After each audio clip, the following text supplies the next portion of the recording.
Good afternoon, everybody. My name is Corey Rosen, and you are listening to the Story Podcast. Today, I have on a super awesome guest, Mr. Daniel Keim.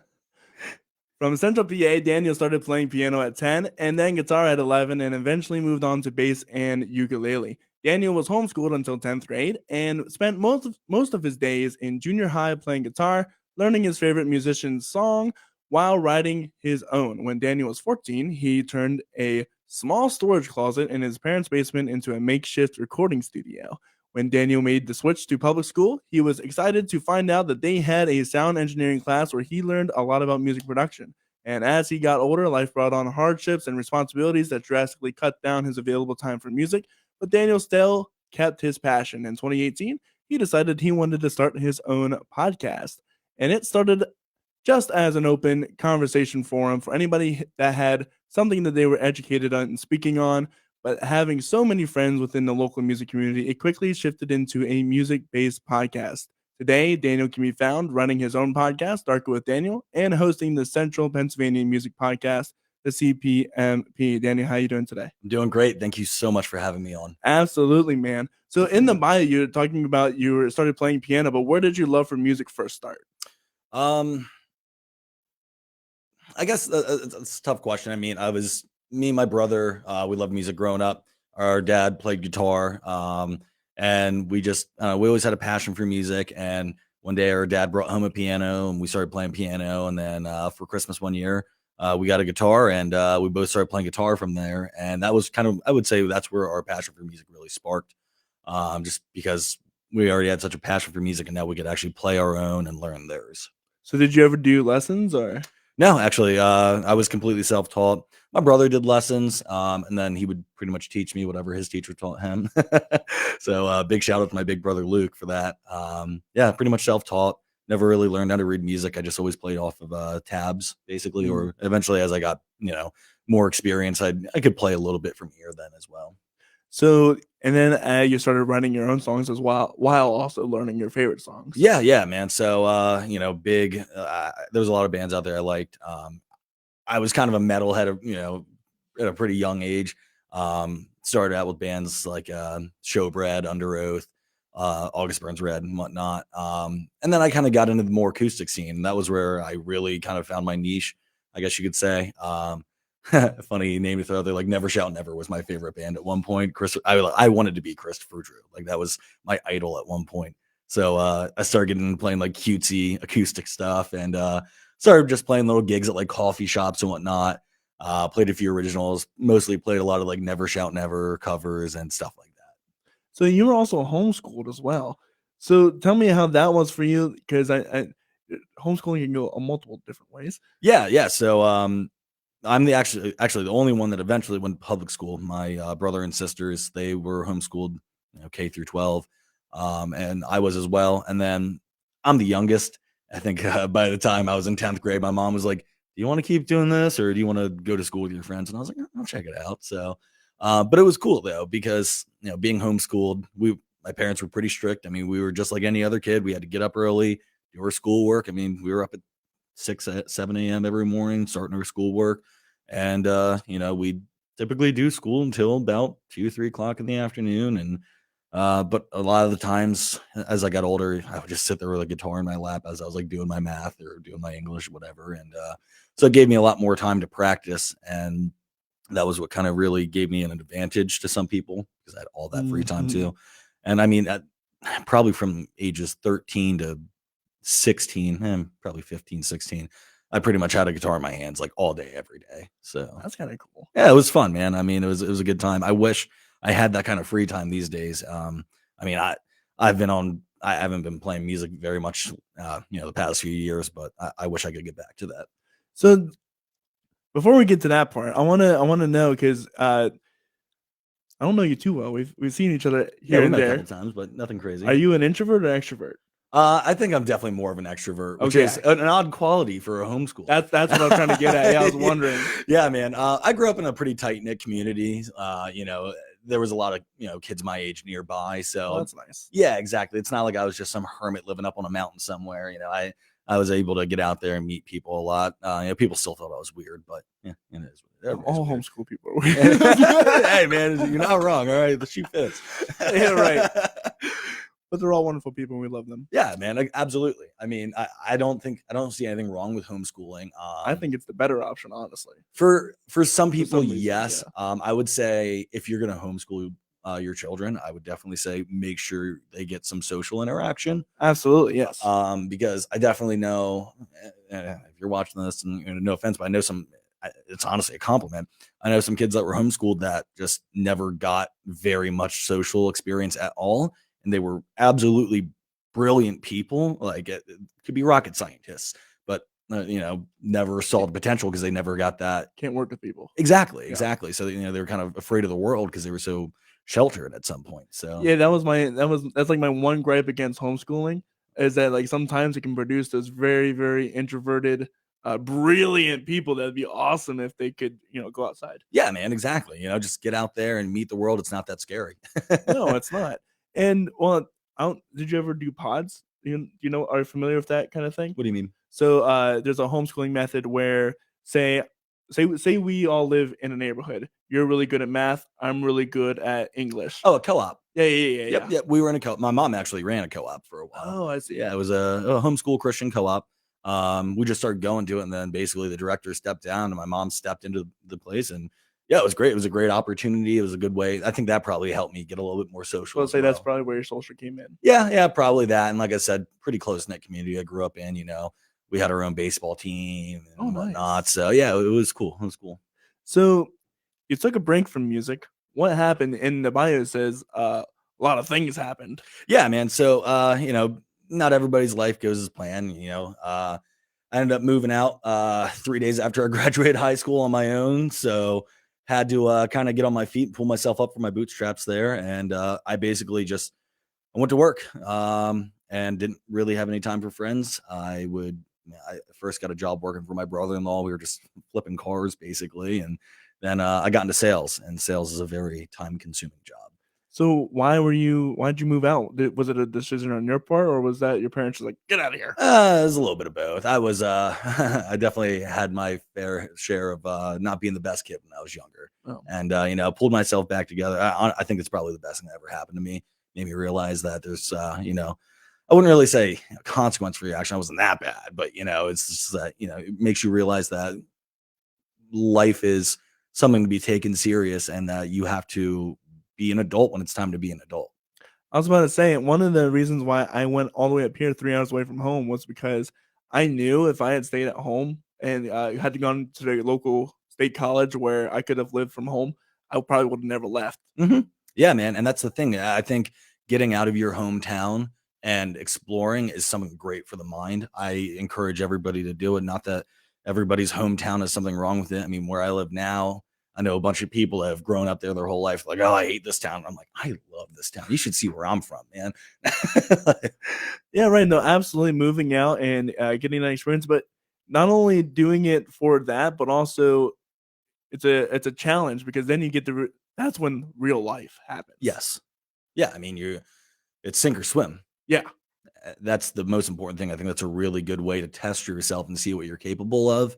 And I think that's one thing a lot more people need to experience because complacency is something that's very easy to fall into. Absolutely. And till you test yourself, it's tough, man. It's really tough, but easy work doesn't build strong people. So I think that's one of the things that's led me to get to where I am today. Not that I've done anything tremendous, but I mean, forcing hard work is, it will make a strong person. It really will. And it creates good work ethic. And if you fail, more often than not, your parents will always scoop you back up. Yeah. I mean, I can't say that my parents haven't helped me out, and I think that's a great thing. I love my parents. They're great people.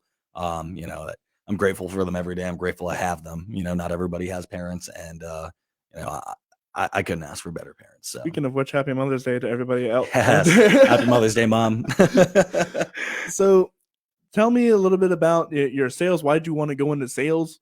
Because I assume that wasn't maybe your first choice. No, actually, and funny enough, my senior year of high school, my guidance counselor, we had to sit down with them at one point and talk about what we wanted to do with our future. I don't remember what that was for. But anyways, I remember sitting down with the guidance counselor, and they're like, "What do you want to do after school?" I'm like, "I don't really know." And they're like, "Well, do you want to go in sales like your mom?" Because my mom was in sales at the time. And I was like, "Oh no, I never want to be in sales." And then like literally a year, probably like a year and a half later, I ended up in sales, and honestly, just did it for the money. I'm a people person. I can talk to people, so that's a pretty good thing in sales. And it was the only decent paying job I could work without a college degree Mm. and afford to live on my own. So yeah, I just got into sales, and I've been doing it ever since. I'm going on, I guess, 9, 10 years this year. So What are some of the things that you've learned in sales that have helped you within your musical endeavors?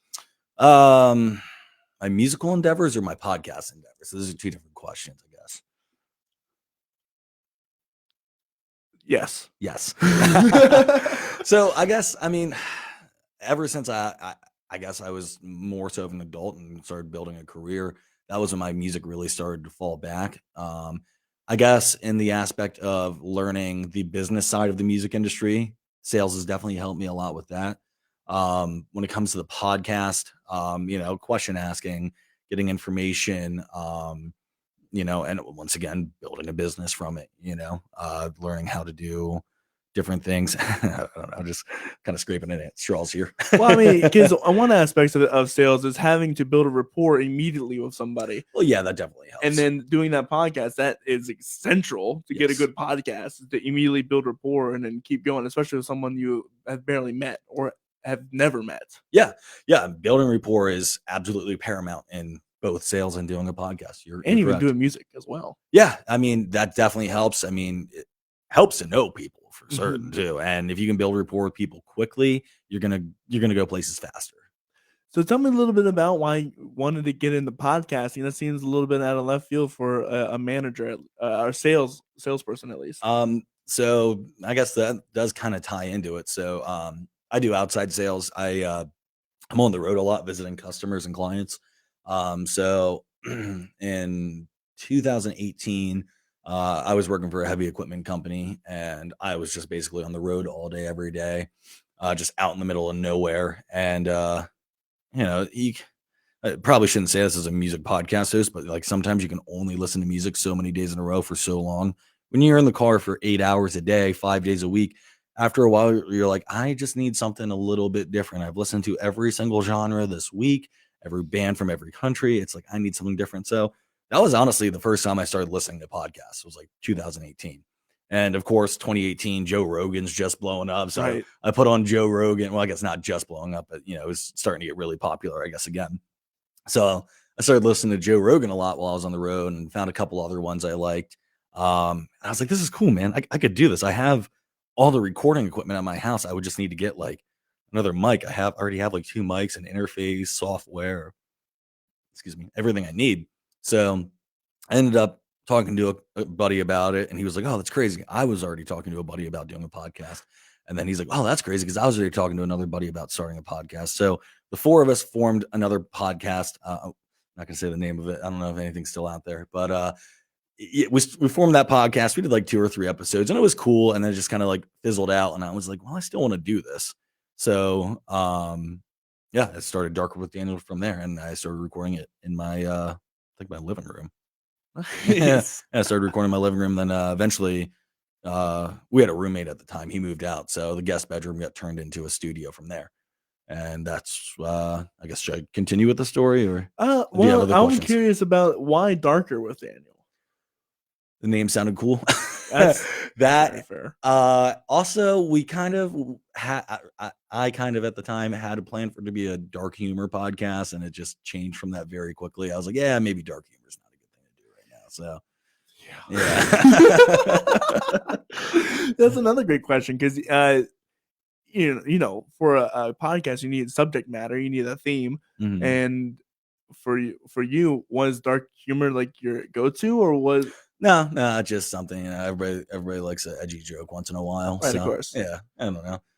And so when did you finally find that it was going to be music? Because in the bio you said you had a few other things going on. Yeah, so I mean, basically, I started doing Darker with Daniel, stopped again, and then Alan, the other host on Darker with Daniel, we've been, friends for years. We just never really hung out a whole lot. We ran into each other, and he was, I think he was in the middle of a music project at the time. I was like, well, hey man, swing by, let's do a podcast sometime. I've been thinking about starting this idea back up, and he came on, crushed it, and I was like, you want to be like my co-host? He's like, yeah, let's do this. At this point, Chris, our producer, I had already conned him into being my sound guy. So You persuaded him with your sales techniques. yes, Not exactly. conned. Yeah, we'll say that.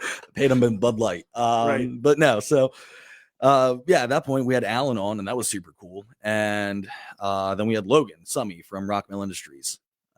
We had him on there, and he's like, man, this is really cool. You guys should this is a great setup you have going on, but maybe we could figure something out. And I was like, yeah, let's talk about it. We ended up working out a deal and recording out of Rock Mill for a while then, which was awesome. I mean, I love that place. I love those guys. I can't say enough good things about Rock Mill Industries. They're a brilliant recording studio, screen printing. They care so much about local business. And they have a bunch of local businesses in there. I mean, the place is awesome. You walk in there, you have a, Class A recording studio in the front of the building. Downstairs, you get a print shop. Upstairs, you have a tattoo shop. Oh, wow. They have a, I don't know, commercial beekeeping kitchen in there. Like, yeah, it's a really cool facility, man. You should check it out sometime. That's Mechanicsburg, right? Yeah, Mechanicsburg. Yep, right in town there. Wow. Yeah. So, we started recording at Rockmail. I think we built our table and everything that we sit at. And we did like 1 or 2 episodes. And then Hunter, he's been one of my best friends. He was also homeschooled, actually. He lived in the same community as me. We were the weird homeschooled kids. And he lived right down the road. And I was like, hey, man, you should come check this out. And then I conned Hunter into joining it. Hunter is just a jack of all trades. I mean, you can ask him the most obscure question about anything, and he'll probably give you the right answer. Oh, wow. He's somebody you want on your team. So I was just like, hey, you think this is cool, right? He's like, yeah. I'm like, yeah. So you're part of the team now. So Hunter's kind of like our co-producer / director. And yeah, that's kind of how it started from start to finish, I guess. Well, start to start. So how did you start getting guests? Because oh yeah, that's what the question was. Yeah. Sorry, I was rambling. Yeah, so I think our first guest was Jeremy Jones. He's a good buddy with Alan. He's in a couple of bands, and he does production as well. He does recording, so he's a really nice guy, very talented artist himself. So we had him on there, and then we didn't really have at that point a set niche. Like it was more of an open forum conversation, like we mentioned earlier. Alan likes to describe it as a Wish version of the Joe Rogan podcast. So basically we were like, yeah, anybody that's educated in anything. So we Hunter's girlfriend knew the what was it, the what was her title, director of communications for the Pennsylvania Game Commission. So we had her on to come and talk about the chronic wasting disease that's going on right now with deer, CWD. It's a really big issue. So she came on to talk about that, which was very interesting. We had a pharmaceutical developer from Germany come on and talk about how he was, developing pharmaceuticals in Germany for 7 years. That's cool. Yeah, so it was really neat to have those kind of guests on, speak about those different things. I mean, we had business owners, just anything we could that make interesting content. Of course, it's not that it's like all about the content, but it is. I'm not going to have a boring guest on to talk about nothing, because who's going to listen to that then? Right. Let's just be honest. So we just kind of like reached out to anybody we knew, kind of word of mouth, like, hey, do you know somebody that's cool, basically, for lack of a better word. And we just kept finding ourselves going back to musicians and back to musicians and back to musicians, because Chris was in a couple of bands, Alan was in a couple of bands. I still know people everywhere. So we just kept having band after band after band on. It just kind of turned itself into a music podcast. And we, sat down and talked about it. We're like, yeah, I mean, I'm not opposed to doing the other cool things, like having, communication directors on and stuff like that. But I think the music podcast is a really good thing. It's a kind of a good market to be in. And at the end of the day, we're helping out our favorite community right now. We're all musicians in one form or another, and we get to help out that community. Just that right there alone is good enough for us. So you did this, you've been doing this for a while. Yes. What was it like to pandemic hits, everyone goes inside? What do you do, especially with sales? So that was tough. So after we started at Rock Mill, our first episode was the first week of January 2020. So we all know what happened shortly after that. We started rocking and rolling. We banged out like 12 episodes, maybe not that much, but a good amount of episodes. And then all of a sudden, COVID happened. There's actually an episode where we're sitting there. I don't think we had a guest that week. It was just like the four of us just sitting there, kind of chatting. And they're like, "What do you think of COVID?" I'm like, I think it's just gonna be the next bird flu. It's gonna blow over. And then that was the last episode we did. We had to shut down after that That's so episode. funny. And the first thing we did whenever we came back months later was me just sitting there. I was like, "Well, I was wrong. Welcome back to Darker with Daniel." And yeah, it was funny, but yeah, so that sucked. I mean, we had just gotten started. We were rocking and rolling with it. We were so excited, and then whenever it shut down, of course, we all had the conversation like, "Yeah, I mean, this seems pretty serious. I guess we got to shut this down." So we had to stop. We talked about doing it via Zoom. We talked about, maybe I guess we kind of just waited out the whole lockdown thing, and then after the lockdown, once restrictions kind of got loosened up a little bit, we tried to go back. We did like 1 or 2 episodes, and then they tightened them back up again. So we weren't really sure what to do, and it just kind of took us a while. And basically, what we had to do from there was just really do our best to communicate with our guests and be like, "Hey, what are you comfortable with? Are you comfortable coming on? We can have you on another time. Do you want to wear a mask? We're going to check everybody's temperature whenever they come in." And that's basically what we did from there. We did actually match every single COVID guideline as soon as we could to get back to it. And that's how we overcame it. And it was tough. And there was definitely a time where we were like, is this it? Like, is this just a dream that was just short lived? And I'm glad that my team, I mean, first of all, I can't say enough good things about my team. Alan, Hunter, and Chris. Seriously, this isn't just a one-man thing. This wouldn't be possible if it wasn't for all four of us, especially Hunter and Chris. They're the backbone of the operation. So I'm so glad to have those guys by my side and helping us keep rocking this out, because it's just so surreal to us at this point. And at some point, you got approached by the Central Pennsylvania Music Hall of Fame, or did you approach them? No, so basically, we had John Merks on the show, and this was, I want to say, late 2020, early 21. He's a blues artist from the Harrisburg area. Very talented guy, absolute character. Love that guy. So we had him on the show, and he's on the board of directors or the advisory committee. I can't remember which, for the Central Pennsylvania Hall of Fame. And he's like, "Yeah, I'll put you in contact with Brandon Valentine. You should get him on the show." I was like, "Yeah, I've been hearing about this Hall of Fame and award ceremony. I'd love to hear about it." So John put me in contact with Brandon, and Brandon was like, "Yes, I've been wanting to do something like this. There's a lot of people out there that have questions." So we had Brandon on, and we did an episode with Brandon, just kind of clearing the air on what the Hall of Fame is and the awards are, because there's a lot of people that get confused. They're like, "Oh yeah, I'm in the Hall of Fame," but they just won an award. And it's just like, no, there's the Hall of Fame, and then the Hall of Fame hosts an award ceremony. They're two different things. They're just hosted Under by the umbrella. Exactly. Yeah. So, excuse me. Brandon reached out to me then a couple months after coming on and was like, "Hey, give me a call whenever you have the chance." He's like, "I want to pitch an idea to you. This is something I've been thinking about for a while." And we talked, and he was like, "Yeah, I mean, we want to find a way to have our content continue throughout the year, without it just being a once a year thing with the awards. What are we going to do to keep us busy throughout the year and keep our name out there?" And he's like, "I thought a podcast would be a great idea, but none of them really had the time to do it." And he's like, "You guys are already doing one." So we worked out a deal. And that's why Darker with Daniel's been on hiatus, because we had to make some changes to our structure and everything. And I mean, the opportunities that they've presented us, it really had to take the front seat on it, and we had to put Darker with Daniel on the back burner, and we're going to get back to that very soon. It's in the works right now. It's coming.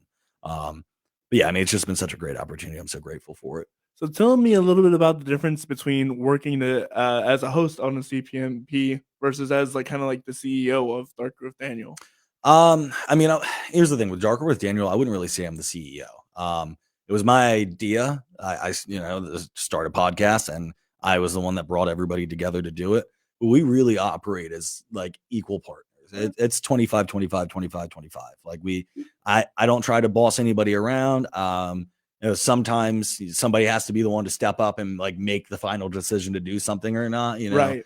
if it's a split decision, but we got a good thing going, honestly. I don't want to be anybody's boss. And we're all grown adults. We all do our job. We all do our job well. So nobody really has to be a boss. And with the CPMP, it's really the same way. Brandon's like, you guys are your own boss. We still kind of run everything by him. We probably bug him a lot, but whatever. Whatever. He's just the founder and president. Yeah, exactly. Who cares? Yeah. No, Brandon's really cool, man. I'm so grateful for that guy. I mean, he's given me some great opportunities, and I'm sure we got to interview Brett Michaels, and we talked about August Burns Red. I mean, those guys are. I love those guys. I've been a fan of them since I was 13 years old. To get to sit down next to Matt Griner, JD Brubaker, and God, why do I always forget his name? Sorry if you're listening, man. Brent. What's his last name? Just Brent. Yeah, we're just gonna go. Brent, appreciate you, man. But yeah, no, that was a great opportunity to sit down and talk with those guys. So it's great.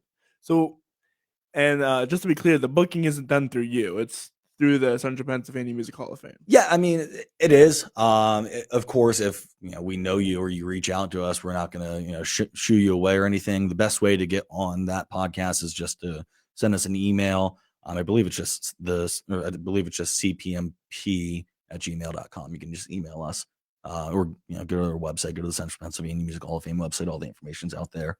And how's that been going? Because it just launched really recently, and I know you guys have been doing a ton of recording. Yeah. So basically, by the time we got all the irons detailed out, the details ironed out, it was probably September of last year was when we finally figured out what the plan was and how we were going to do this. So we had to move into a new studio. And by moving to a new studio, I mean build a studio. So we started in September. We took the corner of an old Napa Auto Parts and built a studio set, like a late night show set, basically out of that. And tore down a couple walls, slapped some paint down, did some carpeting. If this doesn't work out, we're going to start a remodeling company for certain, because that it wasn't really good. But yeah, so we were like down to the wire on that, because I know Brandon wanted to start recording the first episode. I want to say like the first week of January or something like that. Like the first studio episode, because we interviewed Brett Michaels back in November. I think we ended up pushing the first episode back like a week or so, because there was just a couple finishing details that needed to be done, but we did it. And so we started recording in January. And right now we have releases scheduled out until like July, August, something like that. And it's just more and more things just keep popping up. So I'm very curious, because there are a large number of bands in the Pennsylvania area, including people like Brett Michaels or maybe Taylor Swift, that's from here originally. Are you a vision setter of the podcast? Elaborate a little bit. So a vision statement is to have guests of like a certain amount of stature or whatever to have on the podcast. What's my goal with it? What's your goal with it? Because being the Central Pennsylvania Music Hall of Fame, you have access immediately because you're an established figure. Mm-hmm. To have big artists like Brett Michaels to say, yeah, I'll do it for the Central Pennsylvania Music Hall of Fame, as opposed to maybe something like Dark Earth Daniel or The Story, who has little weight. I mean, you trust me, man. You're killing it right now. Well, you know what I mean. Yeah, it'll be a hard press for me to ask Brett Michaels to come on the show, and he would say yes. Right? I do. I am very lucky to have that backing to my name, to get those kind of people. So, but is that like the goal, to get big artists from this area to come on that podcast? No, the goal is honestly quite the opposite. Okay. Well, I mean, like, of course, yeah, I want to have those people on there.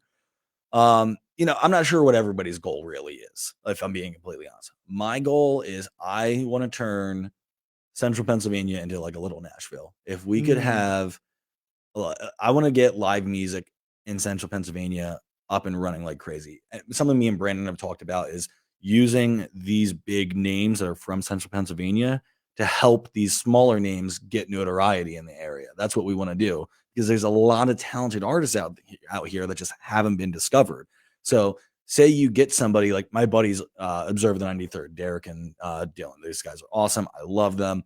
Could you imagine how much more traction they would get if they opened for Bret Michaels or Taylor Swift when the Giant Center is completely sold out and now they're playing in front of 50,000 people? Mhm. At least say only 10% of those people go out and download their music. That's still a ton of people. It's a lot more people than they would have at like Tellus or something. Exactly. So we're just trying to build our local music community. If I could turn like Second Street in Harrisburg into like a little, Nashville where there is a band playing at every single bar, venue, restaurant down there, that's what I want. I want to help build this community and just be able to go see live music anywhere I go.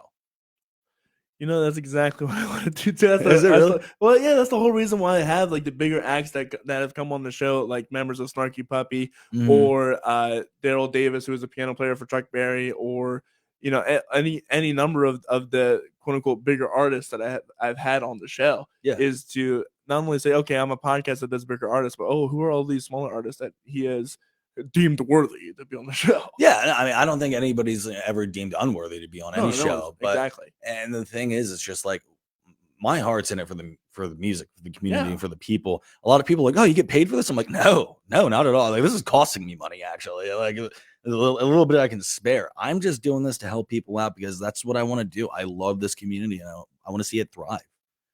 Absolutely, and people don't realize how diverse and rich rich as in like not money, but yes, I see what you're saying. Yeah, with music, because it's incredible. We have all genres of music represented here, without a doubt, and within every single genre. I mean, look at the CPMAs. We have a award for every single genre, and every single nominee. It's like, dang, they probably could win that award. And it's not to say it's high competition because it's not really competitive, but the talent is all there. Yes, exactly. And that's you're right. It's not to be like make it sound like a big competition, but it's anybody's game every time because there are just so many talented artists in the area. And like we're just trying to figure out why, like not in a bad way. We're like, what's in the water here? Yeah, exactly. It's like, what's going on here? How did this happen? I love it. I wouldn't have it any other way. Yeah, exactly. It's the Amish, man. I'm blaming them for everything. It's the Amish. Well, in their organic food that they feed us. Yeah, exactly. Yeah, exactly. Yeah, but it's incredible, and you're right. It would be, I feel like the only thing that's holding, in your opinion, what do you think is holding back the Central Pennsylvania region musically?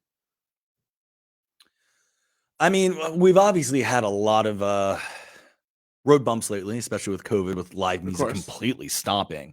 And that's something I've talked about a lot. Yeah, I think that kind of slingshotted live music. It was starting to die down a little bit.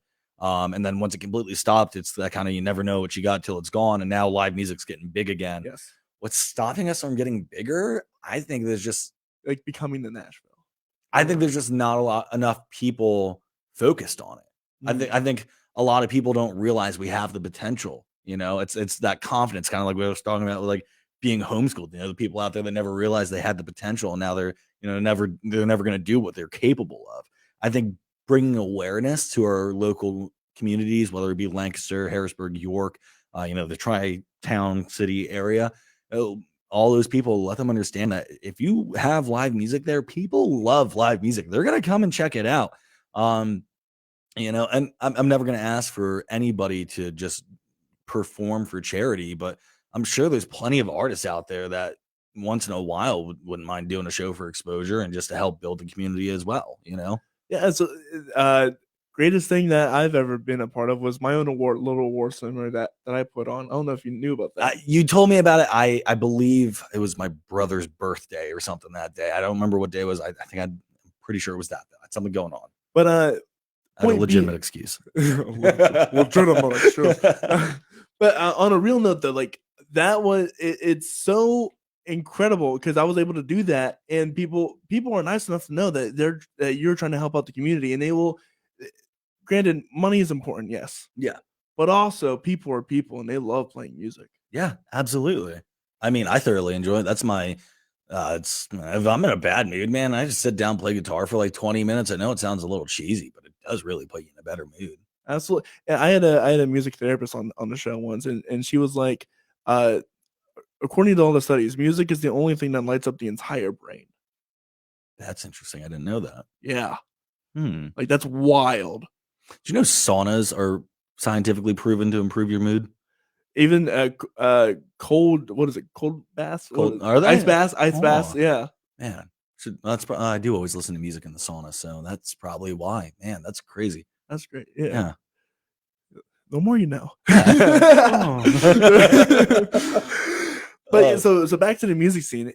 I think one of the things that might be holding us back a little bit is because we have really 5 cities really, all locally that have incredible robust music scenes. Mhm. We have Lancaster, Mhm. Reading, True. York, Harrisburg, Hershey. True. Hershey sometimes gets roped in with Harrisburg, but you are correct. Hershey, well, because Hershey's up and coming. Now they have the Englewood there. Exactly. Englewood is beautiful. Go to Englewood. It's beautiful. Oh my God, yeah. This was this award I got was sponsored by Englewood. Yes, our podcast, the CPMP, is sponsored by the Englewood. I want a sponsor. Gotta talk to Brandon, man. He's the man for the sponsors. So, yeah. But back to like the whole five city thing, 5 scenes. I really think if we could, not say collapse, but like to invest in one area, Yes, it would be a lot easier to do so. Because I know Lancaster's heart is for the arts. There's music for everyone is here. There's literally 1,005 theaters around here. There's 1,005 venues. There's 1,000,005 other things going on around here. And then Hershey, Harrisburg, you got HMAC, and then all the Mechanicsburg is like right there. Too. Yep, you got Harrisburg. Yeah, you got HMAC. You have XL Live. You have JB's. Yeah, I think Sawyer's even does music once in a while. In York, you got all the venues up there too. Yep. And at Reading, you have all the venues over there as well, including the baseball field. Yeah, they have there. And here we had the Barnstormers. Yeah. So it's all. I think it's very divided. So when you say divided, you mean like they're also spread out, segmented, yeah, yes. and spread out as so.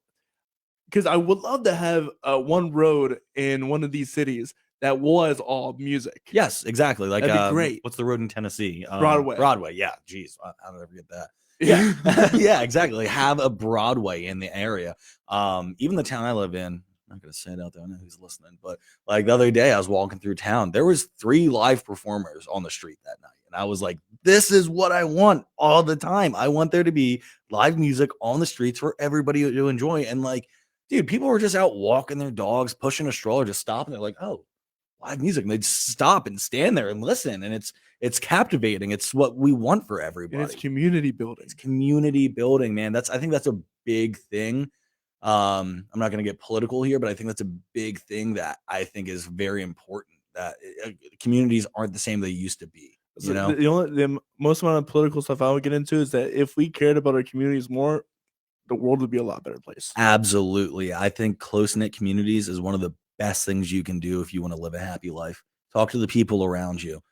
And look at the Amish; they can build a barn in a day. Yeah, man, it's incredible. You're right. I mean, like, think about like, probably even back in like our grandparents' day, they didn't have like Walmart and stuff like that. They had to walk down to town. They'd walk into the baker's shop to get their loaf of bread. They walk down to the butcher's shop to get their meat. Who they knew, exactly. Then they, walk down to the farmer's stand to get their produce. Who they knew, exactly, man. Everybody knew everybody. If there was an issue, they'd help each other out, and we've completely lost that these days.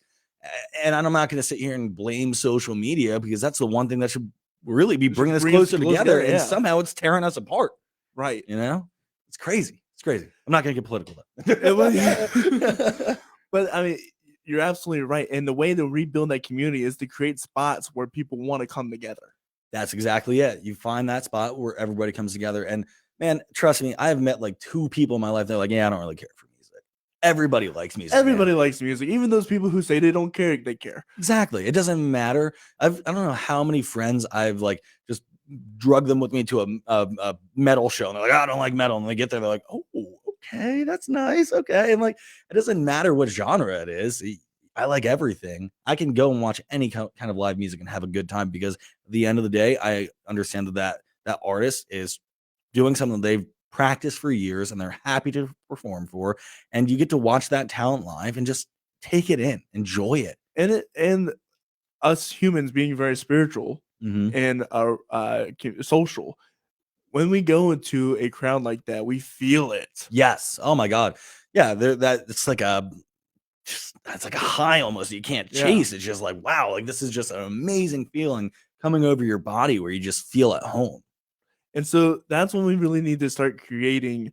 And that was my point, is because we have all the 5 cities, it's hard to create that one central spot that everyone goes to for the music, for that Broadway. Yes. Because, you know, if there's any multi-billion-year investors, billion-year, geez, man, I cannot talk. Billion-year investors listening right now, I got an idea for building a street.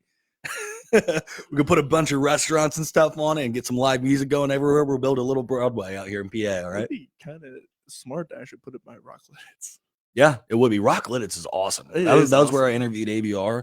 That was my first time ever being there. That place is amazing.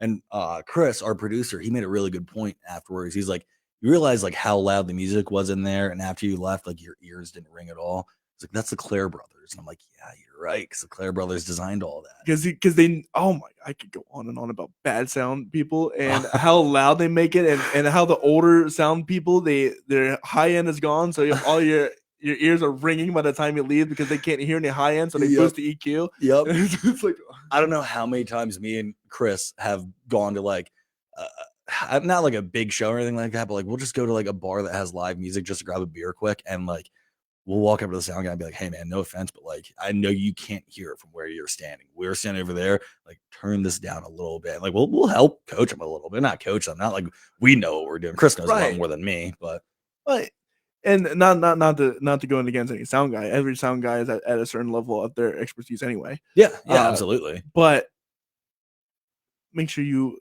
take different stands and the different parts of the bars, and yeah, exactly. Well, that's the thing, especially in a place like a bar, like the acoustics are going to be thrown all off there. And no bar is made for an acoustic setting anyway. Yeah, exactly. Except for maybe Mickey's Black Box. Except for maybe, yes. Which isn't really a bar, actually. No, it's more of a venue. I'd say they just have a bar in there. Yeah. That's really like that. Yeah. If they thought ahead. XL is a great place, though. I like that place. I've never been to XL. Ah, man, it's great.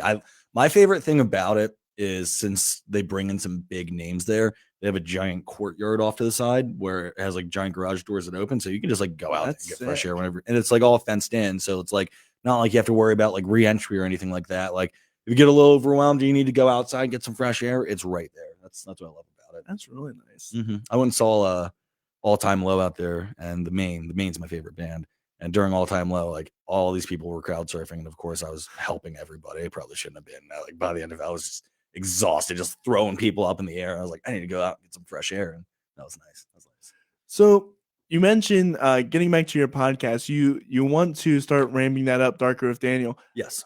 What is the idea? What are you gonna ramp it up with? Are you gonna get? I assume you're gonna continue with the music guests, but my question is, wouldn't that kind of interfere almost with like, isn't it like a conflict of interest maybe? Nah, yes and no. I mean, so basically it's not like we're going to be picking and choosing or anything like that. We're going to still have music guests on. And sometimes, we might have some guests on that just are a better candidate for a Darker with Daniel forum rather than a CPMP forum. Because Darker with Daniel episodes are typically an hour long. CPMP are interviews with our guests on there, 15, 20 minutes each. So we might have a couple people come back on to elaborate on things they talked about on the CPMP. Darker with Daniel, we might start doing a little bit more than just musicians too now. We might start branching into, going back to things like having pharmaceutical developers on, communication directors and stuff like that. So we're going to see. We have a little bit of work to do, but keep your eyes out for it. It's going to be coming back here fairly soon. We got some time right now. It's in the works. So I'm looking forward to it. So we're kind of ending out our time here. I'm going to go to the questions that I like to ask all my guests. Okay. You've done a lot with your podcast. What is one thing that you have yet to do that you really want to? Skits. Really? I really want to start doing skits to open the show. Like just I don't know, do something live on the street. I don't know, just like a couple funny little things just to open up the episode. I think that's something that would be funny. It's just time consuming. We all got to get together for that and like figure out what we want to do. I always thought that would be like a funny idea. Like, yeah, something like that. Interesting. Yeah. It's very interesting. Like a skit or like, I don't know, a live prank, something like that. So, for those who want to start like networking, because you've done a lot of networking, what is your advice to those musicians who need to start networking? Mm, I don't know, man. I've just kind of always rolled with the flow my whole life. My thing is just be nice to everybody because you never know who you're talking to or what kind of day they're having. Mm-hmm. And that's actually gotten me some places because I've talked to some famous people that I didn't even know I was talking to. So it's just you be nice to people and you be happy, you be positive, and that brings positive energy back to you. And just try to be as authentic as possible. I'm never afraid to say I don't know something if I don't know something. So I was like, oh yeah, you know this band? I'm like, no, I don't. Sorry. People get a little bent out of shape about that sometimes, but it's just be honest and authentic. People are really gonna like that, and you're gonna be able to move forward from there. Of course, learn to build rapport and build conversation. Sometimes, as we were talking about before we go on air, listen twice as much as you talk. Sometimes is the best thing to do too. And don't be afraid to go out. Oh my God, yeah, yeah. I mean, that's a given. Well, yeah, but some people don't think about that. Yeah, I mean, that's the thing. It's I I was doing Darker with Daniel. It's a music podcast, and I mean, of course, COVID happened, so I guess I kind of played a role in it there. But it's like, man, for a while there, I wasn't even going out to hardly any live music. And then once we started doing the CPMP, I was like, oh man, I should really start to get out here in the local music scene some more. And I've been going to shows pretty regularly now, and it's great. I miss doing it so much. Last night, it's coming. I'm not sure when, but last night we interviewed the Menzingers. Little teaser we'll throw out here for your viewers. So we interviewed the Menzingers. Well, Tom, just Tom of the Menzingers. And then we went and watched their show afterwards, which was awesome. And I went and saw Too Many Zoos and something like this brass funk jam band. That was so cool. Not the Big Fat Meanies. It wasn't the Big Fat Street Meanies. Beans? No. Big Boy Brass? Oh my goodness. There's another one besides those three? Yeah, no, there's Too Many Zoos. Oh my goodness. What were their names? Like the ones like super popular, like they went viral of like them playing like the saxophone in like a subway in New York. That's how like they got, at least from what I understand. Oh my gosh. Not Big Boy Brass? No, hold on. It might be in my music search history. Ooh. There are incredible, because I only know of three that are Moon Hooch. Moon Hooch. Yeah. Never heard of them. Check them out. They're pretty good. My personal opinion, they're one of those bands I only like live. There are certain bands that are best to hear live as opposed to recording because you can only get that kind of energy at a live stage. Yeah, exactly. And like the sound quality is just so much better. Well, the thing is with like they're jam bands, so they just kind of like they go with the flow. They too. improvise. Exactly. You can't improvise on a track. Exactly. Like, I mean, you can, but it's not going to be the same thing. The attraction to the band is that it's going to be different every single time. Yes, exactly. And I love jam bands for that aspect. Like Goose is a really good jam band. They have a live version of their song "Slow Ready." It's like that song has been on repeat in my head for like 3 years. It's so good. I'm gonna probably listen now once I leave. So, out of all of the guests that you have in mind for either show, what is one that you really want to get to? If you get to interview any artist, who would it be? That's tough. A lot of me wants to say Gerard Way from My Chemical Romance. He's a very interesting guy. I was a huge MCR fan. I mean, I remember the year Welcome to the Black Parade came out. I had to convince my mom to buy it for me because, like I told you off air, like my mom did not let me listen to any secular music, and I somehow got her to buy it for me for Christmas. And they have a lot of really interesting stories like behind how they recorded Welcome to the Black Parade. There's a bunch of stories out there that are never confirmed true. Like, of course, there's a rumor that like they didn't have any of that album written when they went to record it, and they locked themselves in this mansion that was converted into a recording studio and was like super haunted. So I would like love to hear the stories behind that. John O'Callaghan from the Maine. The Maine's my favorite band, so I'd always love to pick his brain. Now locally, It's tough to say.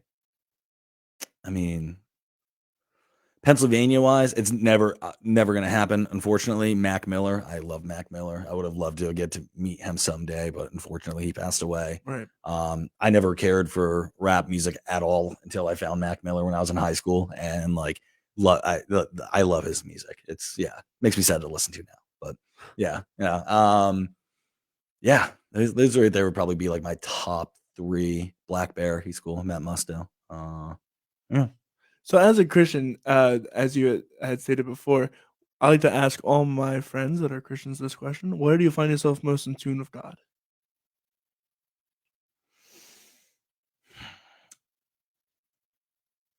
I would say, as of lately, life's been so hectic and busy between work, the podcast, managing a relationship, trying to manage a social life. I have a rescue dog that requires a lot of training. Life gets really busy, and I'm always either with somebody, on the phone with somebody, just going. My mind is going a million miles an hour. Once I finally sometimes find a moment alone, typically I'm outside at night and I'll just look up at the sky and you kind of realize how small you are. That's kind of my moment where I just kind of freeze, everything stops in my brain, and I start to think about everything I'm grateful for. And I usually like to take a moment to thank God for that. That's awesome, man. Thank you. So, question. I don't know if you have an answer for this actually, but I'm going to ask it anyway. Okay. Actually, no, I'm going to skip to a different question. Okay. What is one of the funniest or maybe worst things that's ever happened to you guys on stage or within a podcast?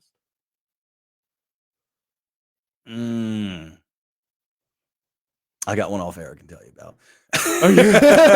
It's nothing bad. I don't want to embarrass anybody. Right, of course. Man. We don't have to give any names. No, of course not. And the episode never went live. But I don't know. What was the question again? One more time. One of the funniest or worst things. Jeez. I guess this can range from camera malfunctions to like, I don't know what happened. Oh, I mean, camera malfunctions, that is the worst. We have been like 45 minutes into a podcast before and everything just crashed. And it's like, we got to start over. Yeah. Got to start over? Let's completely start over. That's happened to us like twice before. And luckily, we sunk some money in and upgraded our stuff. I mean, we were running Pro Tools and like not like any sort of janky equipment or anything like that. Like we were running like, good stuff. We record on Sony 4K cameras. We're running, a good interface. But no. Did the files get corrupted or? Yeah, everything just like was gone, just completely gone. That sucks when that happens. That sucks. Yeah. Luckily, people understand. I mean, most musicians if they've recorded an album, they've had that happen to them before. So it's unfortunate. There's not really much you can do about it unless you have $10,000 to spend on equipment. But I would say, I don't know, I just really enjoy having our buddies on like Observe. We just actually filmed an episode with them last weekend.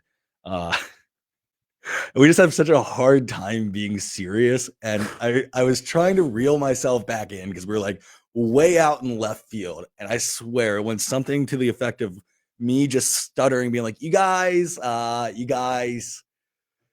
just to kind of cut to the chase, I was like, you guys are dudes, and I just think that's great. We just like froze and lost it. We were crying. I'm pretty sure Alan fell out of his chair. I mean, it was great. It was I love the moments like that on the show. Other than that, nothing really like too crazy.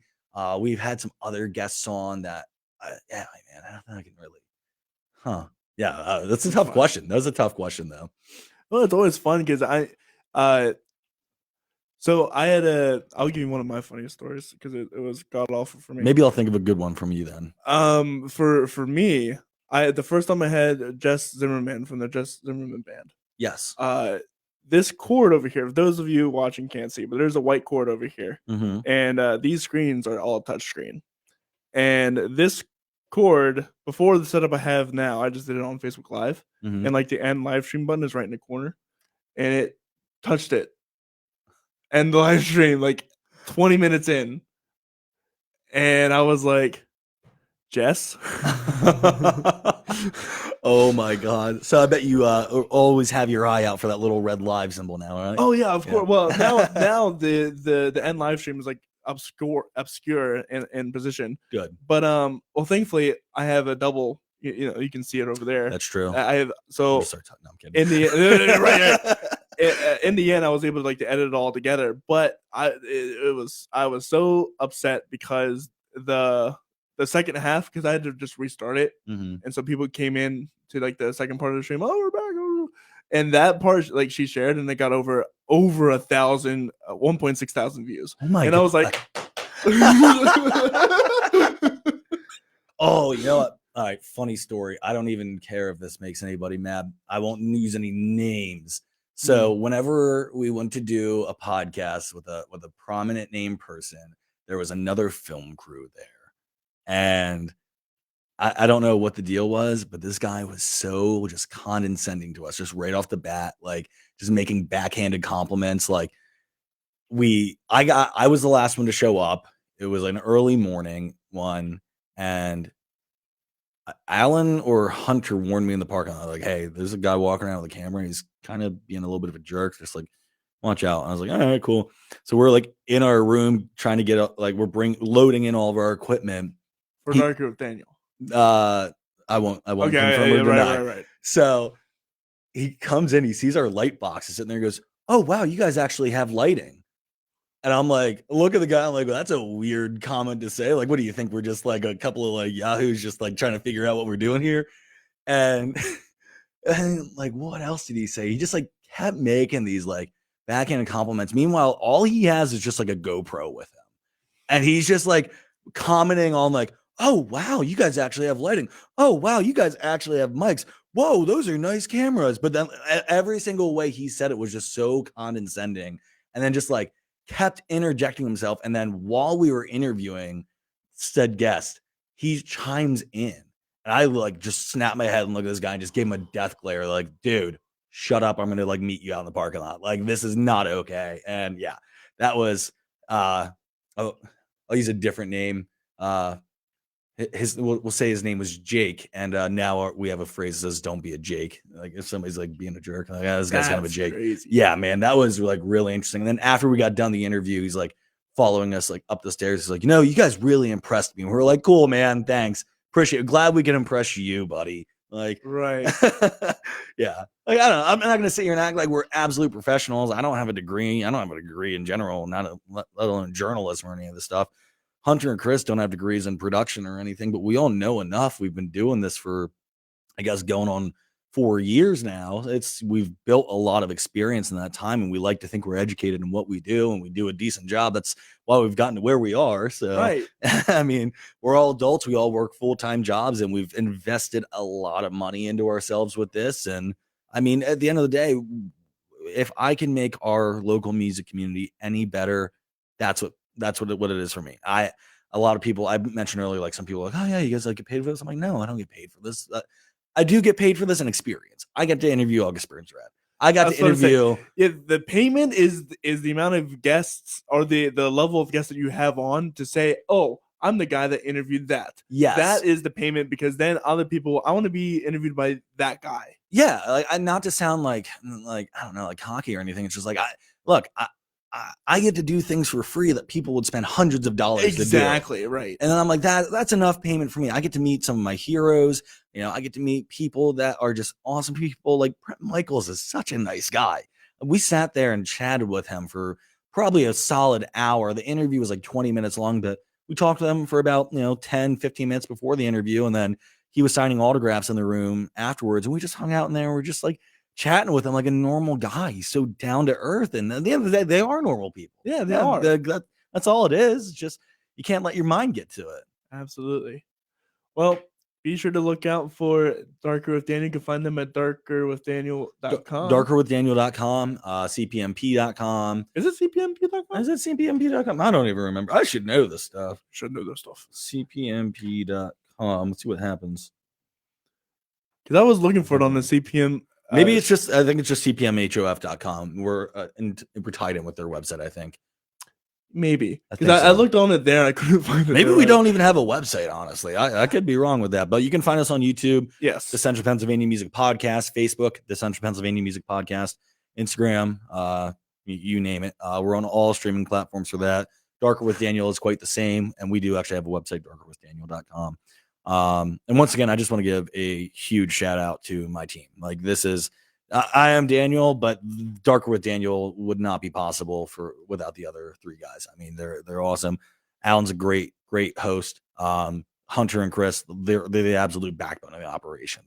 I couldn't have a better team. So very grateful for that. Grateful for Brandon and all the people and the guests and musicians I've met over the years to help me put in contact. The community itself is already beautiful, and I'm glad that we're helping each other grow.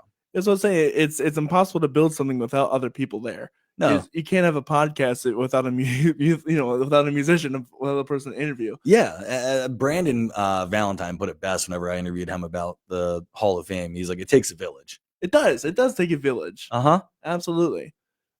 Well, if you want to check out all of that, those links will also be in the description. My name is Corey Rose, and this is the Story Podcast. If you want to listen and find out about all of us and what we do here, go over to CoreyRosenProductions.com. That's CoreyRosenProductions.com. We have a lot of really cool things coming up.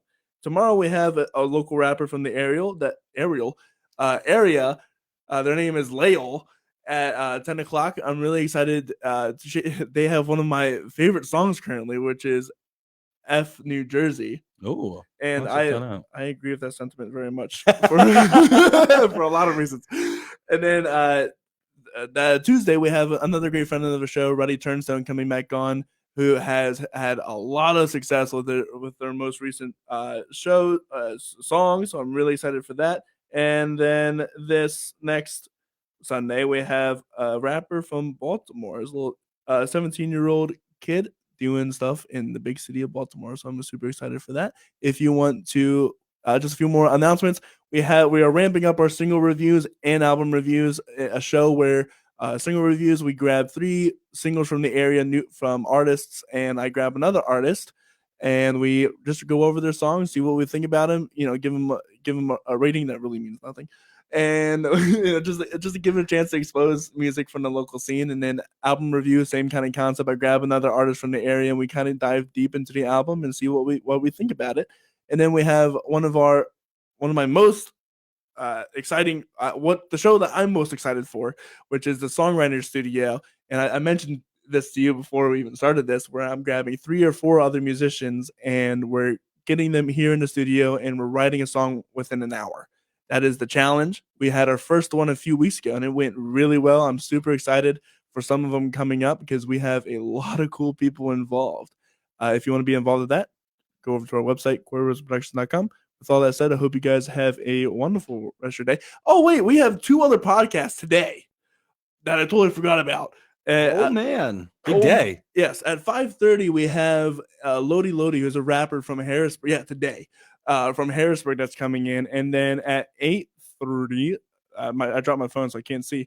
We have Anchor's End, which is a acoustic metal band. Okay. Which is really interesting. I'll have to tune in for that. Yeah, I'm super excited for that one. So stay tuned for that. But we're going to head out now. See you guys later.